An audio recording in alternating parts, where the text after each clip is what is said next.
Well, good evening, everyone, and welcome. And we want to thank you so much for joining us. I'm Kathleen Sands. I am the Executive Director for the Florida Music Education Association. And so we would like to ask that if you please take a moment to type in the chat window what district you are visiting us from.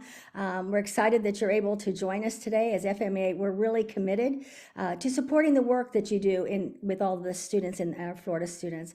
This evening, we will hear from our special guests with opportunities for you to ask questions in the chat box during this presentation and after it. We will also take a few moments at the end to reflect on what we heard and refocus our energies on the positive outcomes of what we do. One of the other things, just so that you're aware, we do have information on who is participating, and if you would like to have a certificate of participation for points for your school district, then we will be able to provide that for you. Dr. Josh Beulah is handling that for us. So let's just move on forward. We're so lucky to have with us today a special educator who many of you met during the pre-conference at the January conference, and also be able to hear from him in his Florida Music Director article. David Thomas was a director of bands at Bradford High School in Stark, Florida, from 2001 to 2013, 2021 to 2023. He now serves as a graduate teaching assistant at the University of Miami Frost School of Music. He's working towards a Master of Music in Wind Conducting. David lives in Miami with his wife and his 2 dogs. So let's welcome David Ramos. Hey, thanks so much, Dr. Sands. Hi, everyone. Good to see you all, albeit virtually. My name is David Ramos. It is a pleasure to be here. Thanks so much to Scott Evans, who invited me here, not only to pre-conference, but also just to kick off this kind of webinar series of teaching in rural and small schools, which is something I'm pretty passionate about. So we'll get right to it. If you haven't yet, go ahead and for me, just so I know where everyone's at, in the chat, if you could type what your subject area is. Okay, so if you teach band, if you teach choir, elementary school, orchestra, just so again, I can get kind of a lay of the land of who all's here and who we're talking to. So, all right, so we got Jonathan, music K through 5. Good to see you again. Hey. Got Naomi. High school band, good to see you. Jason, band, chorus, and guitar. Bless your heart. You've got a big gig. Melissa, middle school, orchestra, choir, and art. That's also a big gig. Good for you, Melissa. That's awesome. That's super cool. All right, and Ann's teaching band, orchestra theory, history, Title I. PA, high school magnet. I didn't catch the last part, but that's okay. Oh, Title I, PA High School Magnet Performing Arts. Cool. All right, great. Well, that's awesome. Looks like we got like a neat little wide variety of skill sets. So super cool. Next interactive thing we're going to do, just so again, I know what everyone's current knowledge of the state of Florida is, because as of like 2-3 years ago, I know mine was very limiting. We should all have reaction buttons, right? So things like this, things like this, yeah, things like this. Cool. So if I say a county in Florida and you are familiar with it, react in some way. Got it? Good? Cool. So we'll kick it off easy. Miami-Dade County, if you've ever heard of that county at all.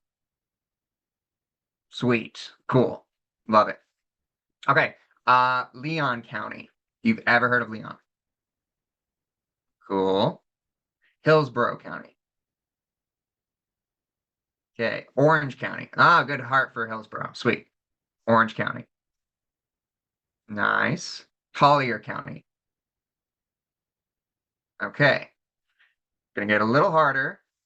Suwannee County. Suwannee. Okay. Baker. Cool. People know Baker. That's sweet. Trenton. Anyone know Trenton? Small town like Northwest. Okay. How about Clay County? Okay. And Bradford County. Okay, cool. Full disclosure, I had no idea those last 6 counties even existed till, like, 2.5 years ago. No idea. I'm from here, by the way, here being Miami, which is where I'm right now at the Frost School of Music. So I'm from a pretty big town. It's kinda big, you know? And my knowledge of Florida consisted of Miami, because it's kind of a state of its own, South Florida, Central Florida, North Florida Panhandle, right? And you got the big cities. You got Miami, you've got Tampa, Orlando in Central Florida, you got Tallahassee, which is where I went to undergrad, go Knowles. You got Jacksonville. So all those towns, those bigger cities, they just, are the first thing that come to your mind when you think Florida. Not so much the smaller counties. Right. And those are the ones that, uh, for me, I think are extremely valuable, um, because they're the ones that we don't think of immediately. Um, they're the ones that have really great music programs, just at least in my experience working with District 4, that again don't get a lot of or as much recognition because they're smaller and because they're kind of in their own rural pockets of the state, which is no one's fault. It's just how geography works and how the state works. It's a weird state. It's all right. Um, so a little bit about me and starting where I taught, Bradford High School. Again, had no idea where it was. Straight out of undergrad in COVID 2021, looking for my first teaching job.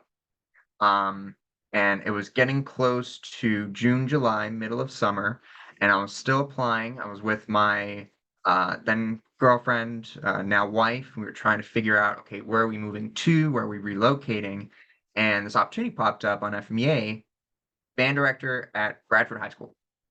Sent in an application, got a email probably about a week and a half after that to my first interview, did a second interview, and then got a call from the principal and said, "You have the job." And that was that. It was, you know, as simple as I make it out to be. And then as I was getting ready to go to the job, doing some research about the county, found out basic geographic things. Okay. The only town that the county is made up of is a town called Stark, Florida, which is about 35 minutes east of Gainesville, west of Jacksonville, kind of in that pocket middle ground.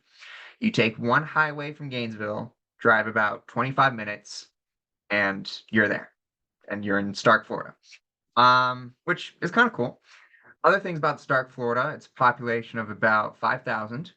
The school that I taught at is the only high school in the county. A rock throw away, actually, from the only middle school in the county, Bradford Middle School. There's about 3 or 4 elementary schools. There's a, uh, um, you know, a that small school vibe going on over there, small town vibe.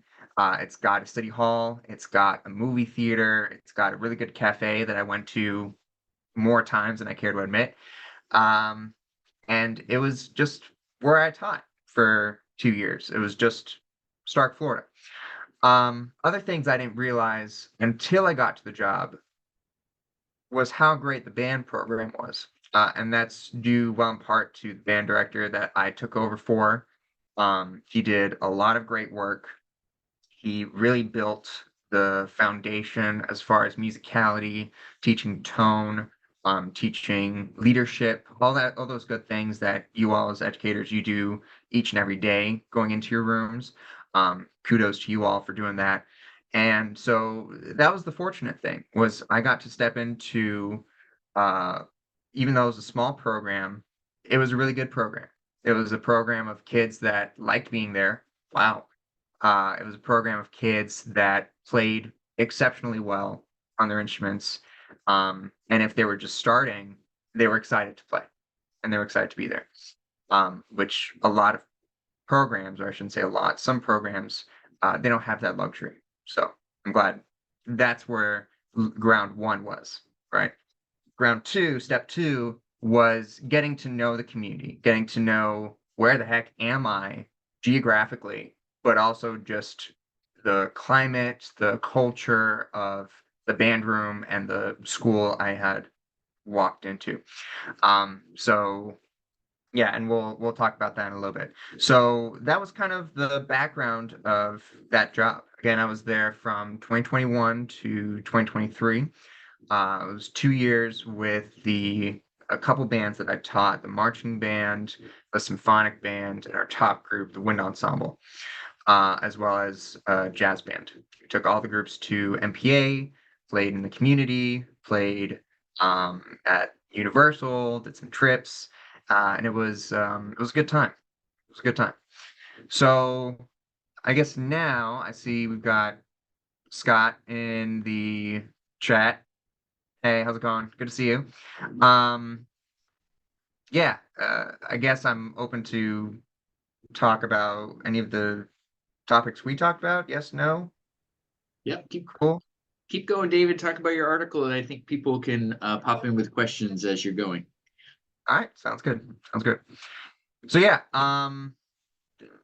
at the end of last year, so 23, uh, I moved back home, went back to Miami, and I kind of sat down myself and just thought, like, I was at this school, I was in this environment for a fair amount of time. What did I learn walking away from that program? And what do I think other people should learn when they walk into programs in similar situations? And so I just kind of cobbled together all those ideas, all those, things that were kind of jumbling through my mind. And I wrote this article, came out in the Florida Music Director back in December of 23. Um, and really all it is just a collection of what I think it was really valuable teaching at that school, and just lessons that I learned, and that hopefully you all can take away with some things to go back to your programs and to kind of share with your students. So we'll jump right into it. When it comes to the small school vibe, right? Like the small town vibe, it's really easy, and this is for any teaching job. This is for any position you're in, to isolate yourself within your program, right? You're like, okay, I'm the band guy, I'm the orchestra guy, I'm the choir gal, person, whatever. And you just kind of silo yourself to your room or to your environment because that's where you're comfortable. That's true for any job. That's true for any program. When it comes to teaching, when it comes to building that culture and building that program, whatever it is, you've got to learn about your community. I found that out really quickly when I realized one of my band parents was not only the the mother of one of my bass clarinet students. She also worked at Walmart and was a big help in kind of helping us do our marching band performance kickoff for the Walmart grand reopening. We had relatives who worked at the local cafe, the local hair salon. We had relatives and band parents, booster parents who worked at a number of other organizations and small businesses that were literally down the street from where we were at the school. So just understanding that is important because they help build those resources of making connections. Um, the other thing is when you're making those connections, yes, it's very important to build a connection with the student. That's true for any program you're at. So understanding who they are, meeting them where they are. Um, Ask them, what do they do outside of the band program, right? What do they enjoy doing that helps meet you where they are in terms of not just a student, but a human being. Yeah, and that's just a good thing to do on a regular basis is just ask them, you know, what are some things you enjoy doing? Or what are some things that you like not only about band, but about Bradford High School, for example, or place whatever high school name you want, right? Within any community, right? This is specifically for the small town community. There are going to be a number of different resources at your disposal. A bunch.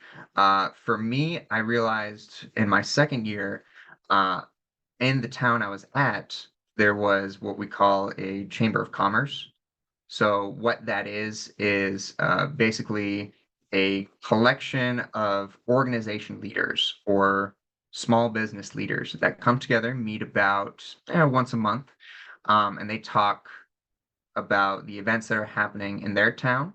They talk about ways that they can support other local businesses. They talk about new businesses that are going to crop up within the next year or 6 months. And for me, that wasn't something I thought I could do until I had a conversation with my dad. And he's a lawyer. He's not even a music person by any means.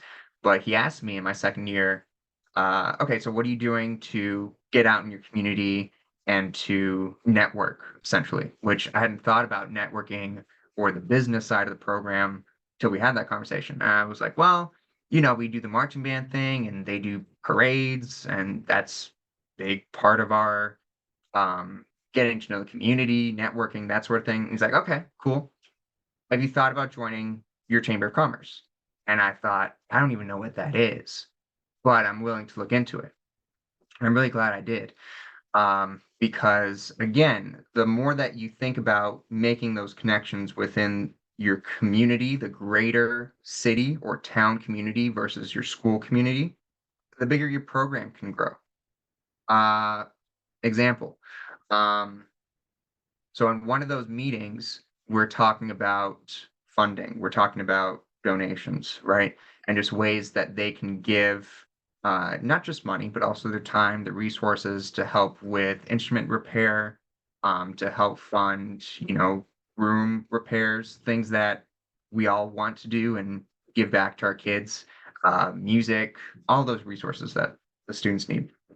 And after one of those meetings, it was one of those things where I got an email and an anonymous donor messaged me through a member of the local bank.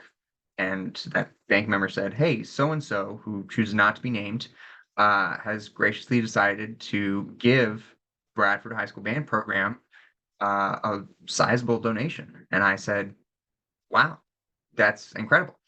Um, and you don't think about how those, not even the chamber meetings, but the smaller handshake meetings can change your life and your students' life if you don't go out of your way to make them. Other things you can do, I mentioned there was one movie theater in Stark. It's called the Twin Theater. And it's called the Twin Theater because originally it was one theater, and then they built a second theater on top of it. Two theaters. It's kind of cool. And it's been around for decades at this point. The person David? who runs the theater, yeah, go ahead. Nope, keep going. Sorry. Okay, cool. The person who runs the theater happened to be a band parent of mine. He was the son of, or not the son, the father of one of my baritone players. And so that whole first year, I really wanted to do something with that theater, have plays for the kids to do something social, for us to do some sort of fundraiser. And I approached him during a football game towards the end of the first year. He's like, hey, I want to do this. How do we do this? And he's like, well, I just kind of set it up. We can sell tickets at whatever price and create a fundraiser for your students. And I thought, yes, let's do that. Absolutely. Set a date, set a time, and he made it happen. Kids had fun. We raised a good amount of money, and overall, it was just a win-win. Because again, you give those opportunities to your kids to shine in their community. They enjoy it, and you get to know your community a little better too. So I think Scott had something else to add. Yeah, David, we had a great question. I think it's very connected to the community building piece that you're talking about right now. And thank you for bringing up some of the financial ways in a small town that you can try to make inroads into funding arts programs. And so we've got a question regarding feeder programs and recruitment in a small town. Like, one, how is that different from what others may have experienced. You may not have any experience in a larger community, so you might not be able to answer that. But how did you approach recruitment and the building of your feeder programs in the small town of where you taught? Right. So for me, it was the feeder program because again, it was only one middle school. Sometimes that's the case. Sometimes you have multiple middle schools. But if you like the greater you, if you aren't making an effort to reach out to those middle school directors and make those connections, and more specifically the elementary directors, and let them know how important recruitment is, then that's kind of the first step that I would do is just to have that relationship with your middle school director, whatever program, again, orchestra, choir, and then your elementary music teachers, and just let them know that these are opportunities for their students to take part of when they do middle school and high school type things. I was fortunate; I had a really good working relationship with the middle school director in my first year. Um, they had to leave for their own reasons about March my first year, and then going into my second year, fortunate one of our staff members took on the job, and we just kept that momentum going. So that first year, after doing things like middle school band night, which if you're a high school band director would like 100% recommend, is just inviting the middle school students to play with your high school marching band, rehearse with them, send them show tune music so that they can get excited and hyped up for, especially if they're eighth graders going into the freshman year marching season. And then another thing is if you're a middle school director, do the same thing for your elementary students, right? And that's why building that relationship with your elementary feeder is so important, so you can coordinate those events, um, either at the middle school or at the high school, wherever's most convenient. So events like that I think were most effective. Other things which we'll get into a little bit, the social media side of things. Kids are all over social media way more than I was or I currently am. But we did our best to have a Facebook presence and to have an Instagram presence. Didn't quite get to TikTok, but I know that that's a thing.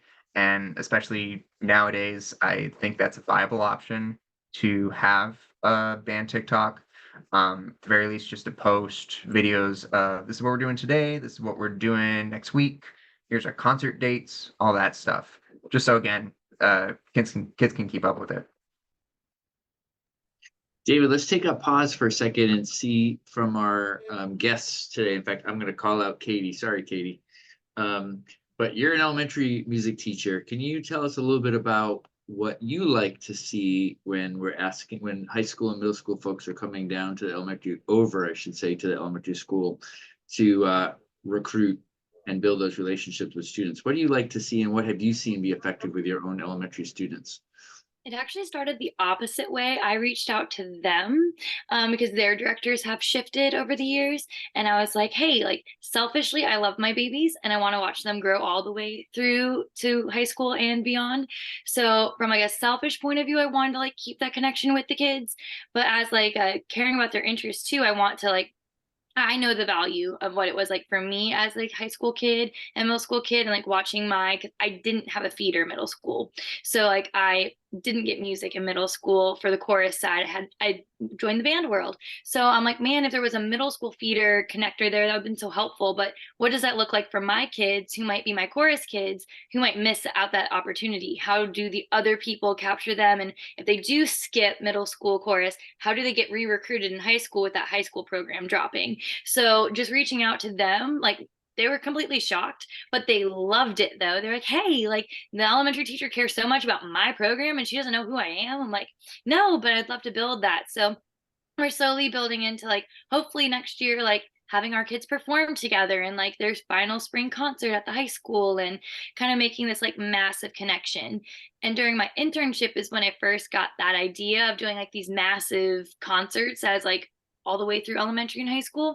We brought together the middle school I was with, interning at the high school that we used as the venue, and then their nearby elementary school. And we all did the final number together. And there were so many kids on the stage. And as the intern, I'm like, I'm conducting a choir of this many kids. And they're like, yeah, it's fine. Like some of them are on the floor. They can't even see you. It'll be great. I'm like, cool.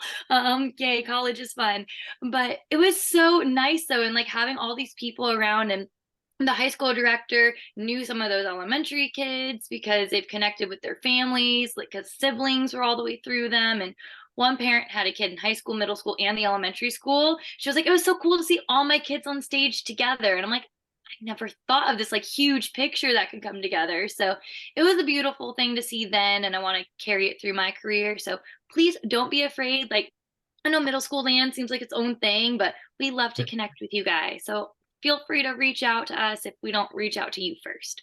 I love that. And you're hearing it right from an elementary music teacher. Come to our classrooms, recruit, build those relationships. I love it. Very good. David, let's jump back on you. I don't want to get too far off track from your awesome presentation. So go ahead and pick it up wherever you want. No, I mean, I think that's a great point. Thanks so much for sharing. That's really cool to hear. Okay, so we talked a little bit about community. We talked a little bit about recruitment. I'm gonna go ahead and share my screen a little bit, and I hope this works. I think it worked. Cool. So this is again, when I was at the high school, one of the bigger things that I was focused on starting my first year was our online presence, which this day and age, super important. If you don't have an online presence, you basically don't exist. And, that's kind of a thing. So this is our homepage. It's got all the tabs with all the things. If you don't currently have a program website, which for me was really useful as a high school band director, if you're a high school orchestra or choir director, or even a middle school orchestra choir band director, that's a great platform for your parents and for your students just to get all the things in a quick one-stop shop. So you have things like your handbook, you have things like music if you're doing marching show, you have things like, oh, there we go. This was their past marching show. You have things like forms, absence excuse forms was one of the things that we did. Commitment forms, just basically saying we are committed to marching, playing, what have you that year. Forms for if they can't make a rehearsal because life happens, and that's okay. They're humans and they've got things that go on in their personal lives, and we want to make sure that we honor that, but we keep them accountable. And so if they can let us know in a timely manner, that's awesome. If they can't, that's life, that happens. But at least you kind of build that sense of personal responsibility, which is pretty important. If you don't already have something for the students to latch on to, I would create it. Because again, if you have like this or this thing that the band program, the orchestra program, choir, whatever, they say that we are this or we believe this, there's that instant sense of buy-in. Again, this fortunately was already built into the program, this idea of storm, because Bradford High School, their mascot was the Tornadoes. We as the marching band were the Scarlet Storm marching band because that was our color, scarlet, gray, storm. It just made sense. So the old director thought, let's take the tail end of this term, Scarlet Storm, and make it an acronym. Make it something that with each letter comes a word that the students can latch on to, and again, can develop some sort of personal responsibility towards. So spirit, trust, opportunity, respect, musicianship, things like that. And that's, again, pretty simple to come up with. If you want student input on that, that'd be great too, just so your student leaders can feel like they have a sense of ownership, especially if you're, a newer teacher and you're trying to kind of getting a lay of the land and there isn't something like this, it's already set in stone. So David, we had a great question about culture shock. Yep, Moving, like, yeah, do you see that one from Jenna? I see it. Yeah, so the question for everyone, moving to a small town, did you experience any culture shock? Were there any challenges about connecting with your students and building those relationships? We'll start with the first part. So, short answer, yes. Long answer, um, that's just kind of inherent for any situation that you move towards, especially during COVID. That like whole event was its own kind of social experiment of culture shock. Um, but it it was going to a smaller town. I've never experienced small town living, so um, I think that was one of the things I had to get used to was uh, kind of that what's the term I'm looking for? That visibility in the community where you go to and other schools experience this, right? Other teachers experience this. They go to their Walmart or McDonald's and their student walks by and says, "Hey, Mr. Ramos," and you're like, "Hey, hi." And then you keep walking through the Walmart and you see three other students and you're like, the pleasant wave and all that. So that itself was just kind of getting used to. Um, the other thing that was actually a positive was getting used to parents actually caring about my well-being. I had fortunately a good booster program. It was small, but it was mighty. And we'd message each other, "Hey, remember we've got this event happening this day, this rehearsal happening this day," and they shoot back, "Understood. You doing okay? How's everything going?" And they'd check in with me, and that was, very refreshing. I think that was something that really helped, especially my first year of just having a small group of people that kind of have your back, which I think we all need. That would be a good segue to another thing, which was harder for me my first year because again, you get in kind of this blinder mode of you've got to do all the things in a short amount of time, and there's no other time for things like personal relationships or creating a support system. You know, there's a lot of research to support having a core group of people that you relate with and have built a working relationship with is super important. It's like one of the most important things. And if you don't have that support system, especially in a community or a small town that you're not familiar with, that can be, we're talking about culture shock, that can be shocking. Going from a place where everyone around you, going to a place where you know absolutely no one. So make sure you have those connections. What's really nice about the component organizations, so your FVA, your FBA, FOA, is there are going to be aspects of mentorship that are built into them. So you've got veteran teachers that work around the towns that you work. They might not work in the same town because, again, only one high school, but they'll work in neighboring towns. So if I took the same road I take to go to work, and I took that road about, I don't know, 15 minutes northeast, I'd hit Union County High School, which is where Kelly Dorsey teaches. If you don't know her, she's phenomenal people. And I will praise the work that she's doing, praise the fact that she's a phenomenal human being all day, every day. And she'll tell you, I called her fairly regularly those first 2 years, because it's what you do. You call the people that you trust, you ask them questions, you try new things one day, doesn't work, you try something else the other day. And so I would ask her like, "Hey, what would you do in this situation?" Or, "I'm dealing with this. How would you uh, handle it differently?" Or, "Would you do anything that I did differently?"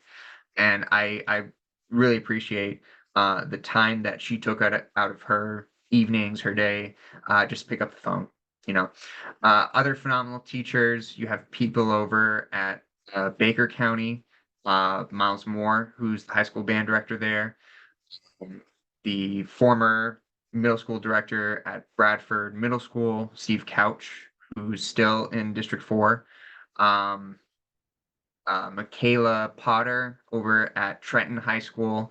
All of these people that you'd see, about once a month in your FBA meetings, they become really close colleagues. They become your cohort, and eventually they become your friends. So I think that really helped me those first couple years. Okay, so just kind of scrolling down. Yep, good, good. Okay, another question. Did you encounter students being pulled from your class for remediation or not being able to take your class due to remediation? I am nodding my head up and down. Everyone is nodding their head, I believe. Everyone is nodding their head up and down. And that's the thing. That's a thing. That's the thing.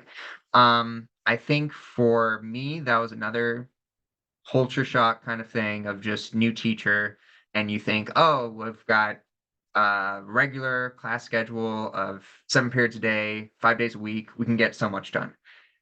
And then you don't realize things like remediation, things like students having to take tests for other what's the word, subject areas that they need to catch up on. It takes time out of their day. And again, going back to the idea of it's no one's fault or it's no one's error, it's just life. Things happen, and they need to take part in that. Does it not feel great for us as teachers to have the students leave our room? Yeah, absolutely. But that's something that, for me, one of the things we had in place were after-school rehearsals, which not everyone can do. That's a big ask for some students, but that was the culture that was already set, and we kept going from there.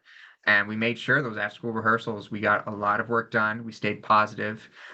We learned as much music as we could, and then we hit the ground running the next day. In our first hour, started at 8:30 to 9:30, and just kind of talked about the things that we did after school. Going along the lines of ensemble makeup, I think that's especially a good thing to talk to for band people, maybe not so much for orchestra choir people, but again, it's just something to think about whenever leading an ensemble. I'm going to try and share my screen again. Hopefully this works. Okay, I see my screen is shared. Hopefully my audio is shared too, because this is really just audio. I'm going to play a clip of music for those who are gung-ho band repertoire nerds. This is Travis Cross's Let the Amen Sound. Beautiful grade 4 piece on the FBA list. I'm going to hit play and pause, and hopefully the audio works. Did we hear that at all? Yes, no? No. We do not. Oh, no. Let's see. I might not have hit the share audio feature.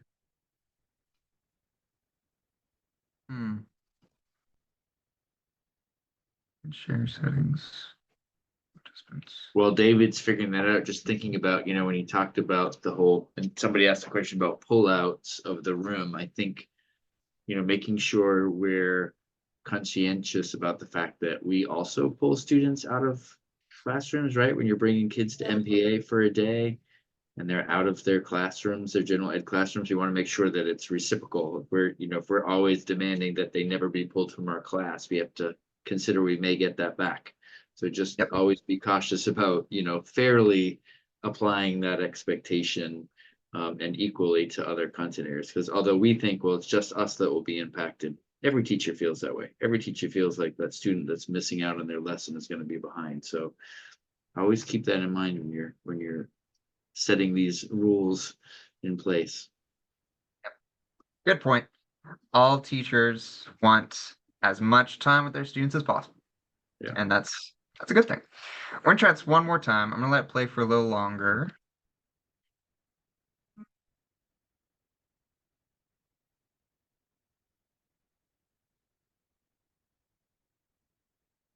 Are we hearing trumpets? Yes, no. No Jonathan, trumpets. Jonathan Kassan just said that he would be willing to sing all the parts for us right now. I would love that so much. I think that was in That'd a be different so great. universe. In a different universe, yes. Um, ah, well, we might not do that. If I can find a way to make it work, then we will. Okay, so what that would have been is just audio of that ensemble. What that ensemble was, the Bradford High School Wind Ensemble, probably 2 years ago now, which was made up of 21 people. That was it. It's just 21 people. And in that makeup of 21 students, you had 2 flutes, 2 clarinets, trying to think of all the woodwinds, alto saxophone, tenor saxophone, bass clarinet, contralto clarinet, which is super cool. And on the brass side of things, 2 trumpets, 2 French horns, euphonium, tuba, 2 trombones, and probably about 3 percussionists. And I think if I mathed all that together, that equals about 21, 22 people. We were very fortunate that first year to take all of those students to state to play fairly challenging program, which they enjoyed and they had a really good time with. One of the comments that we got, which is something I'm immensely proud of those students and kind of take with teaching there, is one of our clinicians was or I should say, is a professor at Ohio State University. And he started the same way that some of us started, which is in a small school band program or just a small school program in general. And he came up to me, shook my hand, and told me, I see what you're trying to do with your students. Keep it up because they're sounding really, really good. And I can tell that, they put in the work, you put in the work, and it shows. You said it more eloquently than I did, but essentially the TLDR is you can make any size ensemble sound like a group that's larger than it actually is. Part of it has to do with instrumentation. Another part of it has to do with each individual student's sound production, which is something you get into pedagogically, of just making sure they're putting in enough air, they're creating a large sound, all that stuff. But another part is what we talked about earlier, which is that buy-in into the program and having them understand that chamber music is cool, playing in small band or ensemble settings is cool, because they have to have that sense of, again, personal responsibility, learning their part, knowing that they're the only person on their part, and everyone's just got to be on it, right? And it's not like, oh, you got to learn your part or else we all suck. No, it's we're all learning our parts together because we all want to make something beautiful. It's that collective hive mind mindset of, this is something great that we're building. It's small, but it's mighty. And it sounds pretty darn good. And if the kids buy into it and they understand that, they'll have a reason to practice and to want to get better, to come to after school rehearsals, which a lot of them did very regularly. And the progress shows. It speaks for itself. I really wish.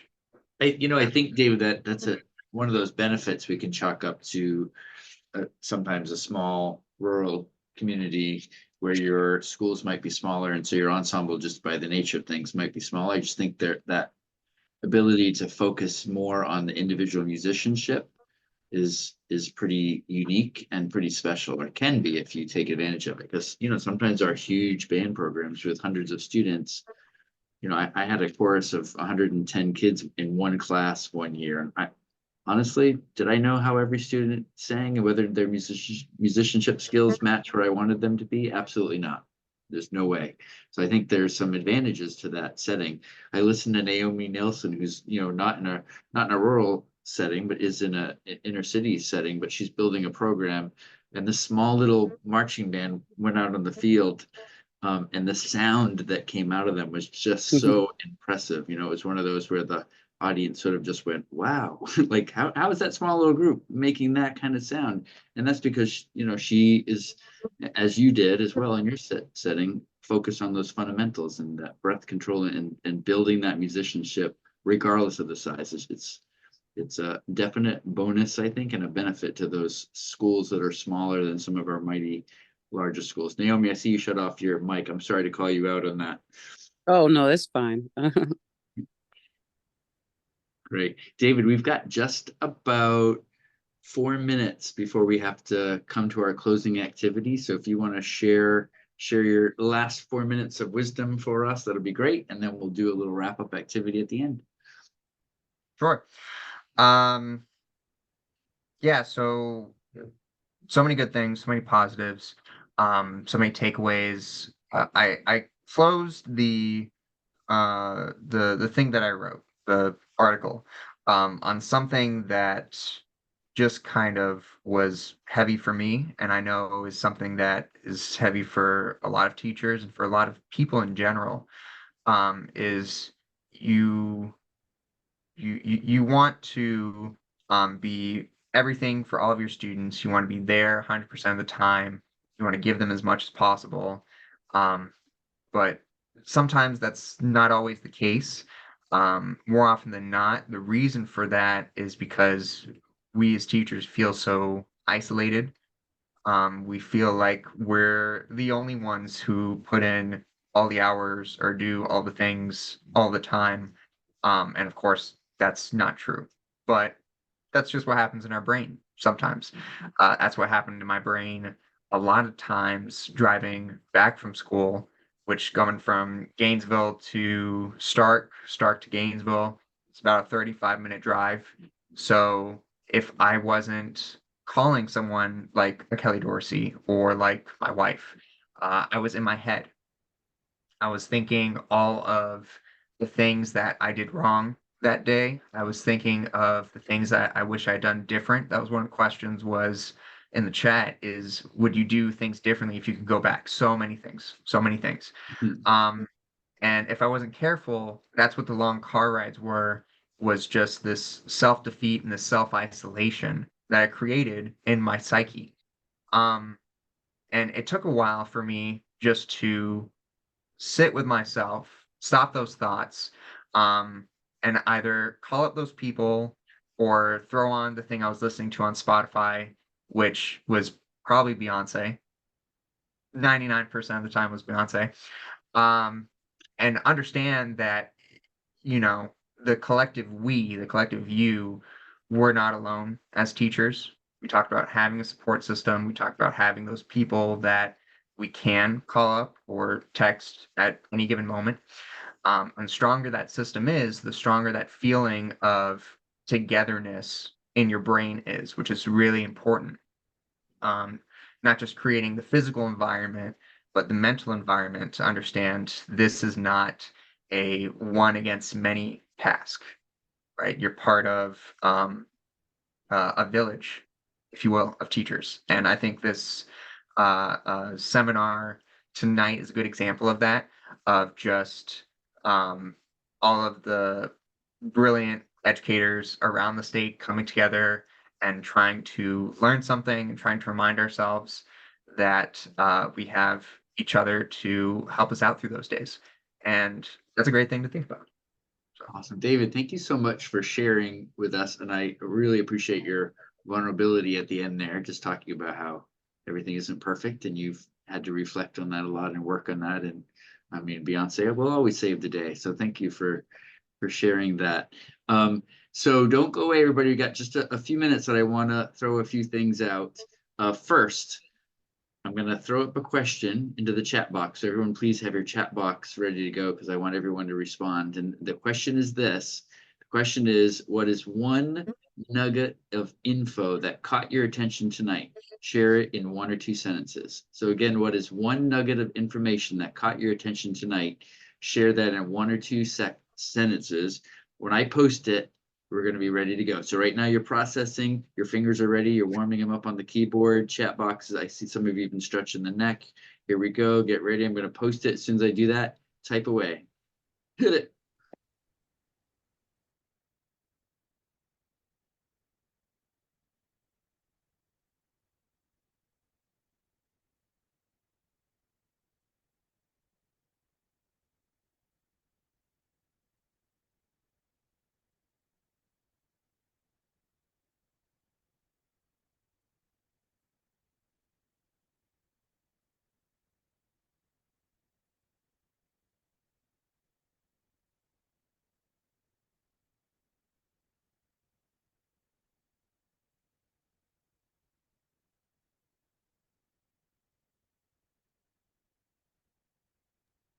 About 30 more seconds. Type, and read as there's wonderful things being posted. So take a second to read those.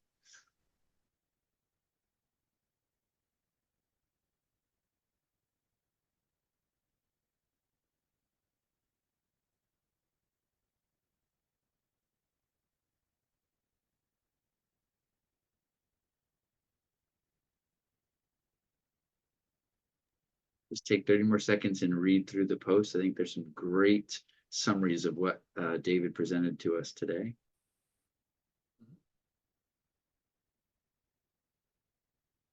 One of the posts I just saw was actually a question from Ree. Hi, Ree. How do you support students who feel they won't be confident in smaller groups? Um, One of the things I can think of is make the groups smaller. And what I mean by that is if you have that one person take part of the rehearsal or the lesson or whatever you're doing, and just kind of pair off students. And you can intentionally pair a student that doesn't feel as comfortable to a student who feels extremely comfortable with their voice or their instrument. So that way they don't feel isolated, and everyone's doing the same thing and they're giving each other feedback in real time. For on the instrumental side, one thing that we did sometimes is take the rehearsal and move it to a different location. What's nice about our rehearsal space is it's right next to the stage where we perform. So we go to the stage and we create smaller chamber groups within what was essentially already a chamber group.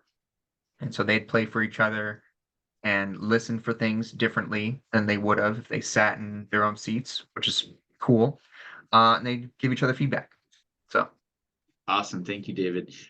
Some great feedback on here. I think the common denominator here is building those relationships, finding a network, creating a network, and being confident enough to reach out to colleagues and peers and mentors to ask for help and make sure you're staying connected with others. I think that was overarching theme today, and I love that you all, in some form or fashion, basically related back to that. Love it. The last assignment here. So I'm going to let you think on this first, and then I'm going to type in the word go. When I hit go, you start typing. The last thing is in 2 sentences, you have to describe the most outstanding thing that happened to you as a teacher in the past 2 weeks. So I'm going to say it again. 2 sentences that describe the most outstanding thing that happened to you as a teacher in the past 2 weeks. I'm going to type the word go, and I'll give you a minute because I noticed that we're slow typists here. So I will give you a little bit longer this time. You get 1 minute. On your mark, get set, type.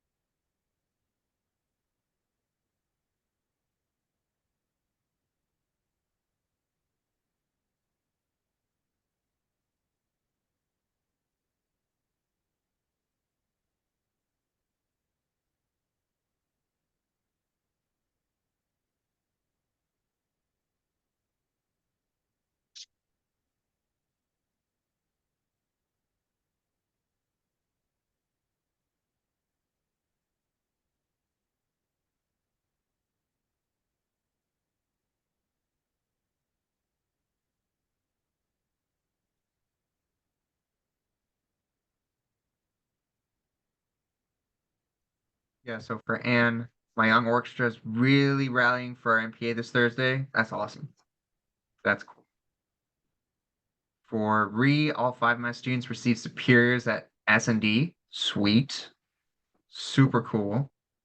I got some light bulb moments with Jason. Nice.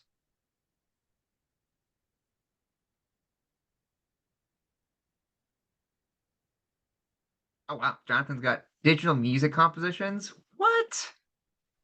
What? That's sweet. Take a minute and read through all those, everybody.